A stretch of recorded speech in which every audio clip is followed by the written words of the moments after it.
Blessings, my purposeful MVP family. This is your girl, Miss Bev, with yet another video. Another very, very important video.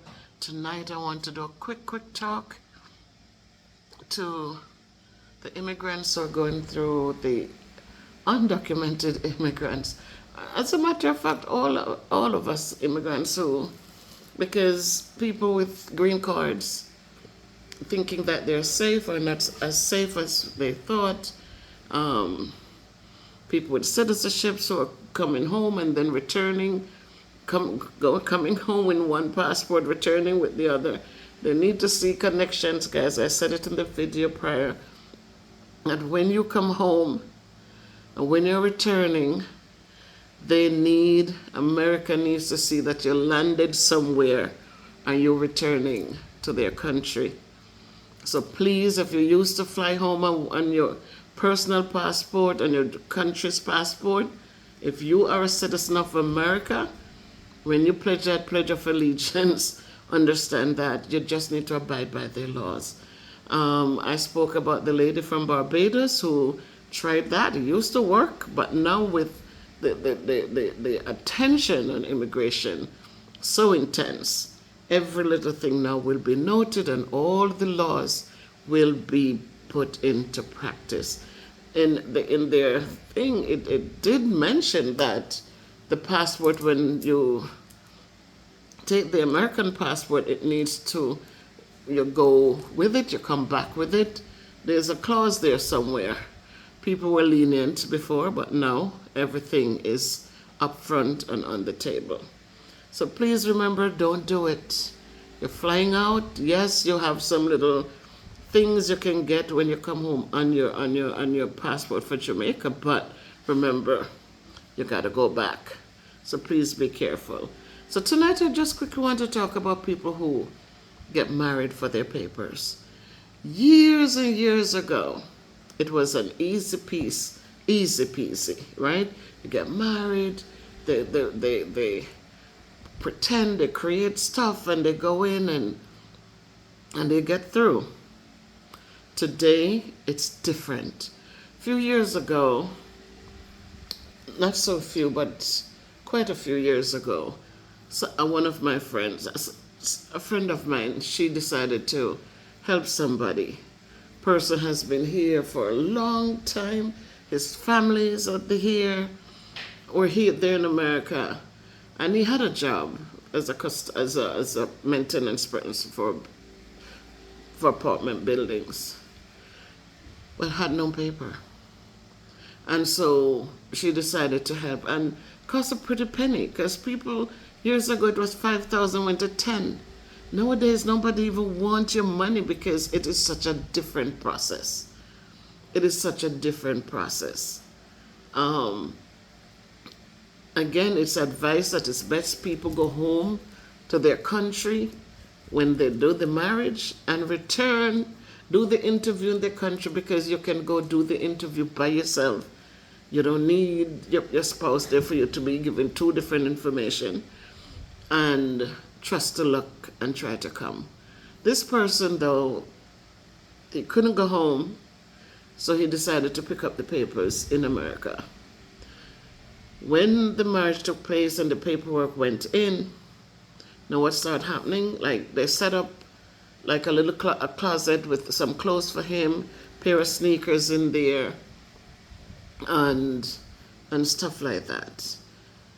They came out. First thing they did was to ask the neighbors if they had ever seen him. When he would go visit, he would never stay in the front section of the place they lived.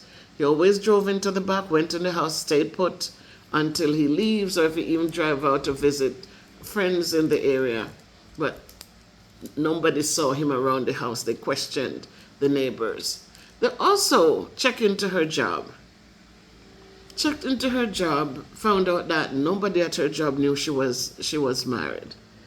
And so the day of the interview, when they did the interview, they came out and visit. When they look in the closet, they saw the clothes there. Of course his clothes was there, shoes is there, but they know it was staged, because they had brought the report to show me. and it was just quite interesting. They visited, asked the neighbors what they saw, what they heard.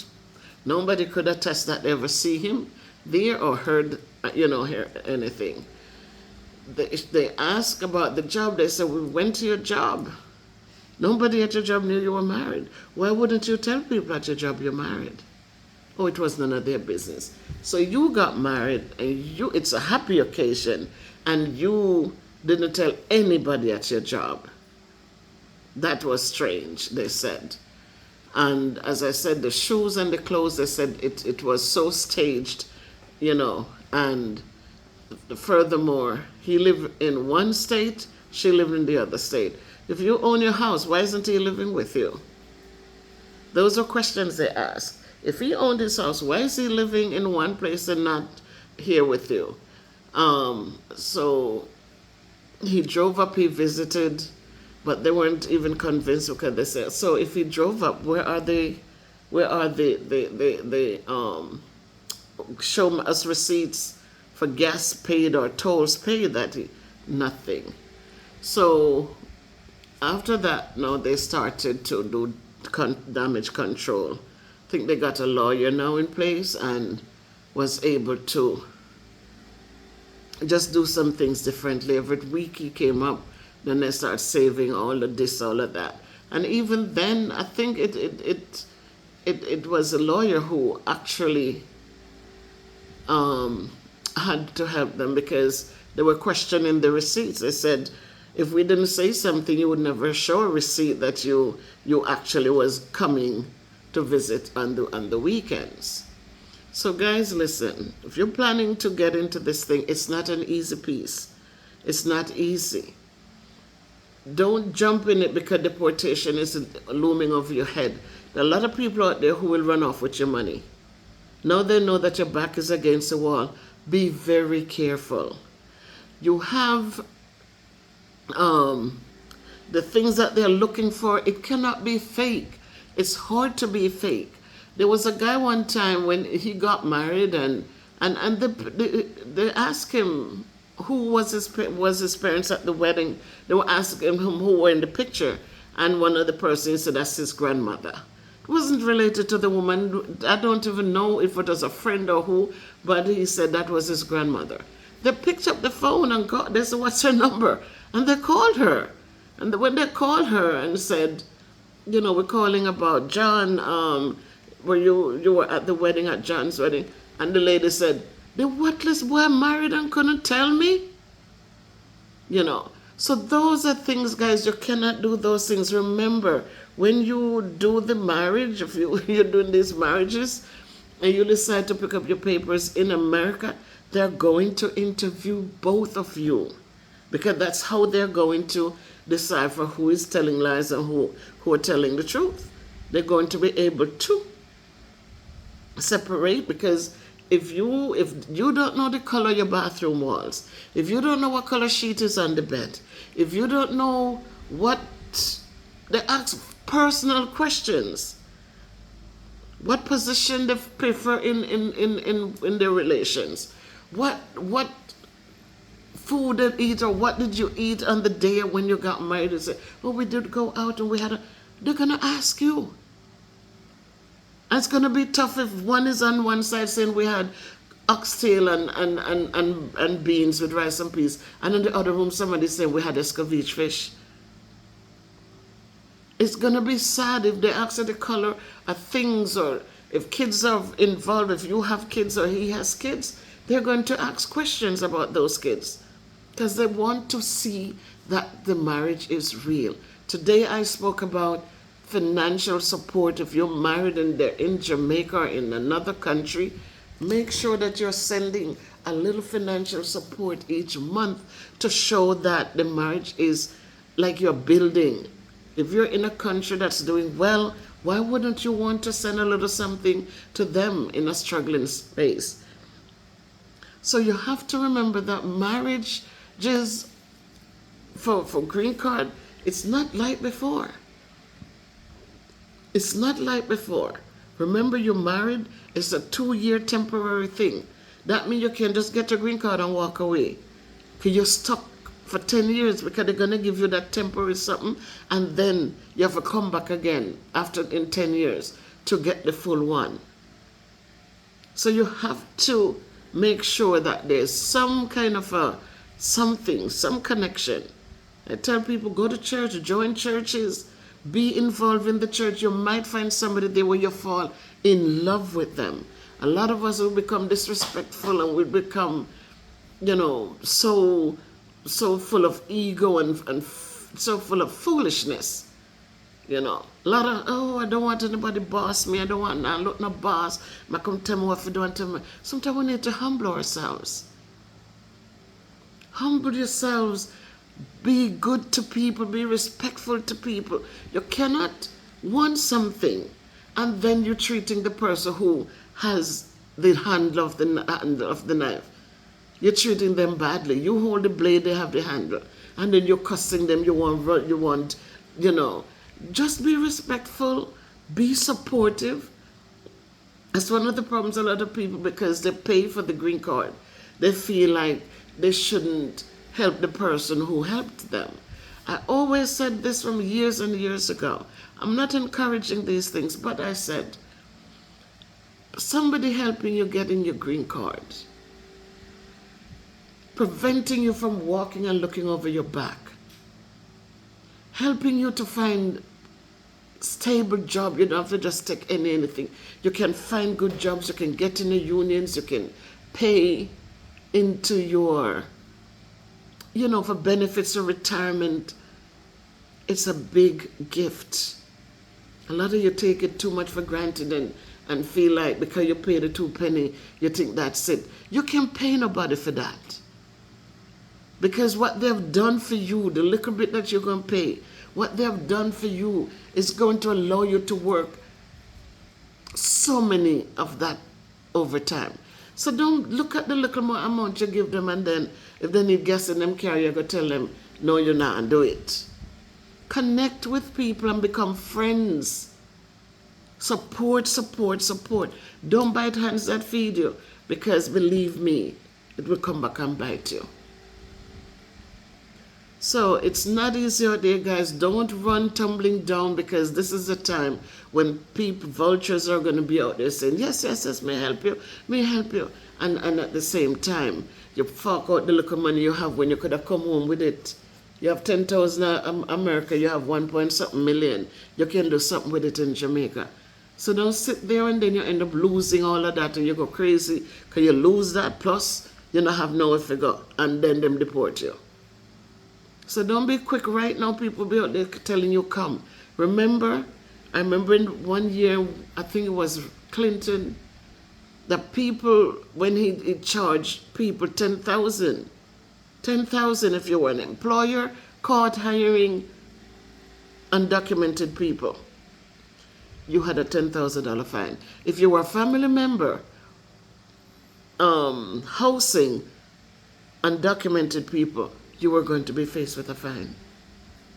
Remember as well, as you're going through, and every kintita laugh, and everybody who means is smiling with you. A lot of times they show you the teeth, and as soon as you turn your head or walk or move, then the smile gone. Long time, everything turned icy.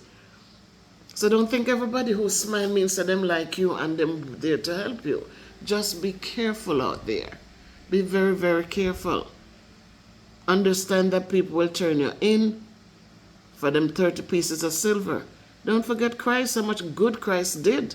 And it was the same people dipping in that thing with him, in the plate with him, eating with him.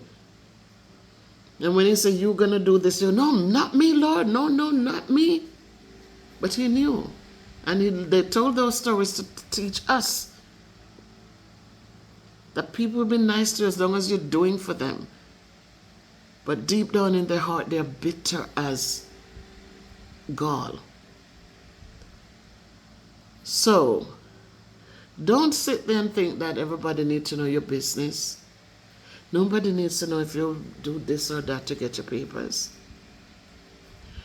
Nobody needs to know that you're not straight. You're in your job, keep going to your job, do what you have to do, shut your mouth, and do what you have to do. Just do what you have to do. And those people are out there hateful and bitter. Don't stop it. Stop doing the things you're doing. I heard that some place are paying $700 for people to rat out people. Guys, remember, people will take it. People will take it. So if you, when you landed in America, when you landed, your address that you give them, they're going to come back there to look for you. That's how it works. That's what they have on file about you. But understand that Big Brother watches everything. So I just wanted to give a heads up tonight, guys, as you're facing this time, that just be careful with people coming out so they will help you to get your things straightened out. And then they take your money and run off. You can't call the police. You can't, there's no recourse. There's nothing you can do. So right now it's a catch-22. Either side you look, it's the same two, upside down, two. And just be careful, and may God have mercy. And may God bless you guys as you try to straighten yourselves out. Because as I said, nobody runs from good. And so our governments need to start making the country, right, balance for all of us, so that people don't have to put themselves in